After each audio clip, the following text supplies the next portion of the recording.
안녕하세요. 재테크농부입니다. 최근에 빅테크들을 매수하신 분들이 많아 보이는데요. 빅테크들이 하락해도 전혀 두려워할 필요가 없습니다.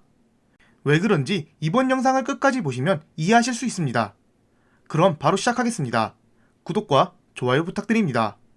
해당 영상은 개인적인 의견일 뿐 참고만 부탁드립니다. 이번 주 시장은 보시다시피 위아래로 변동성이 큰 일주일이었지만 대세 하락인 장이었습니다. 이렇게 시장을 하락시킨 원인은 금리 인상과 양적 긴축입니다. 지금 미국 주식을 하신다면 누구나 알고 있는 악재입니다. 일주일간 종목들의 주가 변화율입니다. 마소가 일주일 만에 7%가 빠지고 엔비디아가 12%가 빠지는 등 빅테크와 반도체 위주로 많이 빠졌습니다. 그렇기에 저도 그렇고 최근 빅테크를 모으신 분들의 계좌가 안 좋아졌을 거라 생각하는데요. 저는 딱히 신경 쓰지 않습니다. 며칠, 몇 주, 몇 개월 뒤에 팔려고 산 게 아니라 5년, 10년, 그 이상 들고 가려고 산 종목이기 때문이죠.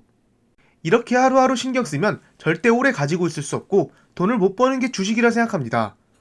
그리고 초록색으로 상승한 종목들이 있는데 이것은 곧 빅테크나 반도체에 있던 투자금이 초록색 주식들로 옮겨간 것이죠. 완전한 공포장은 아니라는 뜻입니다. 완전한 공포장은 주식시장에 돈이 전부 빠져나가면서 다 빨간색이 됩니다. 코로나 때가 그런 시장이었죠. 그렇다면 지금 초록색 종목의 투자금이 언제든 빅테크로 돌아올 수 있다는 말입니다. 다만 금리 인상이 기술주들한테 좋지 않은 영향을 끼치기에 빅테크들이 빠진 것이죠. 그렇다면 빅테크들의 현재 상황을 알아보겠습니다. 현재 나스닥은 최저점을 깨지 않았지만 최저점을 깬 종목이 3개 있습니다. 마소, 엔비디아, AMD입니다. 마소 같은 경우 종가 기준으로 현재가 거의 최저점입니다. 그리고 반도체 주식들 같은 경우 잘 아시다시피 크게 하락했습니다. 그렇다면 마소의 주가가 미래에는 어떻게 될지 알아보겠습니다. 먼저 마이크로소프트의 차트입니다. 고점 대비 20% 하락한 상태인데 마소 같은 경우 20%까지 하락할 때가 몇 년에 한 번꼴로 나올 만큼 지금 주가 하락은 보기 드문 상태입니다. 마소한테 치명적인 악재가 나오지도 않았는데 이렇게 하락했다는 것은 시장에 의해서 어쩔 수 없이 하락했다는 뜻입니다. 마이크로소프트는 코로나 때도 고작 27%밖에 하락하지 않았습니다. 지금이 코로나 때와 같나요? 전혀 아니라고 생각합니다. 그렇다면 다른 경우도 한번 확인해 보겠습니다. 지금 보시는 자료는 마이크로소프트의 월별 MDD입니다. 중간에 보이는 큰 하락이 IT 버블이 발생하고 14년 동안 고점을 회복하지 못해서 MDD가 계속 내려가 있던 것입니다. 아래 보시면 역사적 경제 위기에서 마이크로소프트의 월별 MDD인데요. 닷컴 버블 때는 한 달 만에 거의 59% 하락한 것을 볼 수 있습니다. 오히려 코로나 때는 한 달에 최대 7% 하락이 전부였습니다. 제가 지금 파란색 원으로 표시한 부분이 어떤 부분인지 아시나요? 바로 코로나 때입니다. 엄청나게 급락했는데 고작 이 정도라고 하시는 분이 있을 텐데요. 지금 보시는 차트가 월별 종가 기준이므로 중간에 큰 하락 같은 것은 표시되어 있지 않습니다. 아래 차트는 코로나 때 마소의 월봉을 표시해봤습니다.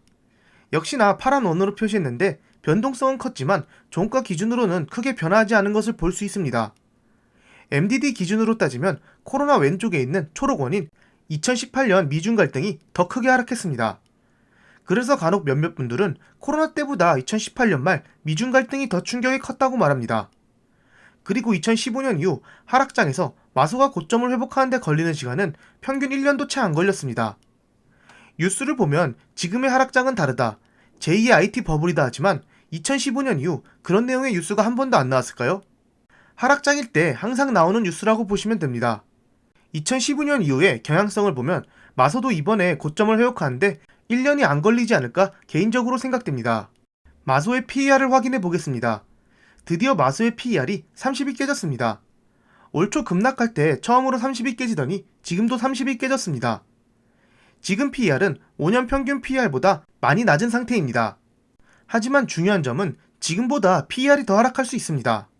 왜냐하면 금리 인상과 양적 긴축은 기술주들의 미래 가치를 낮게 평가하기 때문에 당연히 주가의 기대감이 반영된 지표인 PER이 낮아질 수밖에 없는 것이죠. PER 공식에 따라서 주당 순이익이 그대로라고 가정하고 주가가 떨어지니 PER이 더 떨어지는 것이죠. 근데 마소의 미래 주당 순이익은 어느 정도일까요? 보시는 것과 같이 마소의 EPS는 계속해서 큰 폭으로 상승할 것으로 예상됩니다. 그리고 실적도 계속해서 어닝 서프라이즈로 나오고 있습니다. 다음 분기 EPS는 1분기 실적 발표 때보다 조금 줄어드는데 이건 과거 자료를 봐도 4분기에 급등했다 1분기에 잠깐 감소하는 추세를 보여줍니다. 특별한 건 아닙니다. 전년 동기 대비 얼만큼 증가하냐가 중요한 것이죠. 다시 앞으로 돌아와서 주가는 내려갔는데 앞서 보셨다시피 마소의 주당 순이익이 증가하면 PER은 어떻게 될까요? 큰 폭으로 하락하게 됩니다. 그렇다면 마소의 PER이 계속해서 하락할까요? 마소의 PER을 10년 그래프로 봐보겠습니다. 10년 전 마소의 PER은 11이었습니다. 지금 마소의 PER이 많이 하락했지만 10년 전보다 약 2.7배가량 높습니다. 그리고 보시다시피 쭉 우상향하고 있습니다. 근데 주당 순이익은 앞서 보셨다시피 매년 크게 늘어날 예정입니다. 다시 한번 PER 공식을 가져와 봤습니다. PER도 커지고 주당 순이익도 커집니다. 그러면 이 공식에 따라 주가는 어떻게 돼야 할까요? 식의 순서를 잠깐 바꿔보겠습니다. 분모를 양변에 곱해서 식을 변경했습니다. 주당 순이익이 커지고 PER이 커지면 주가는 더 크게 상승하게 됩니다. 그렇다면 마소의 미래 주가는 커질 수밖에 없습니다. 다만 딱 하나의 전제 조건이 있습니다. PER이 지금 값을 유지하거나 앞으로 더 커진다는 전제 말이죠. 그러나 지금 보시다시피 10년의 경향성을 봤을 때 마소의 PER은 계속 우상향하고 있습니다. 그리고 빅테크에 대한 기대감은 마소뿐만 아닙니다. 다른 빅테크들도 기대감이 계속해서 커지고 있습니다. 마소, 애플, 구글의 10년 PER을 비교해 보겠습니다. 어떤가요? 세계 빅테크 모두 PER이 10년 전보다 상승했습니다. 이런 경향이 지금 당장 바뀔까요? 관성효과라는 게 있습니다. 물체가 계속 한쪽으로 움직이려는 성질을 뜻하는데 주식도 비슷하다고 생각합니다. 이렇게 10년간 한쪽으로 우상향했는데 당장 하락으로 바뀌기 힘들다는 말입니다. 더구나 빅테크들은 잘 아시다시피 4차 산업 핵심인 메타버스, AI, 우주, 클라우드, 자율주행 등에 이미 진출했고 선점하고 있습니다. 기대감이 가득한 4차 산업에 이미 빅테크들이 있다는 것은 앞으로 빅테크들 PER이 낮아질 수가 없는 또 하나의 이유입니다. 그리고 잘 아시다시피 세계 기업 모두 주당 순이익은 계속 성장해 왔습니다. 그럼 엔비디아는 어떨까요? 엔비디아의 10년 전 PER은 15였습니다. 하지만 100 이상까지 올라간 적이 있고 최근 많이 조정받아서 55까지 떨어진 상태입니다. 왼쪽 아래 보시다시피 주당 순이익도 앞으로 큰 폭으로 상승하게 됩니다. 앞서 보셨던 마소와 다를 게 없습니다. PER이 조금 높을 뿐이지 주당 순이익이 계속 증가하고 PER도 상승할 확률이 높습니다. 그러면 당연히 주가는 더 크게 상승할 것입니다. 반도체 시장은 지금보다 더 큰 성장률로 커질 것입니다. 2030년, 2040년 그 이후까지 계속 성장할 필수적인 부품이 될 것입니다. 지금 엔비디아의 PER 55가 높다고 생각하시나요? 테슬라는 1000이 넘었던 적이 있고 지금도 200이 넘습니다.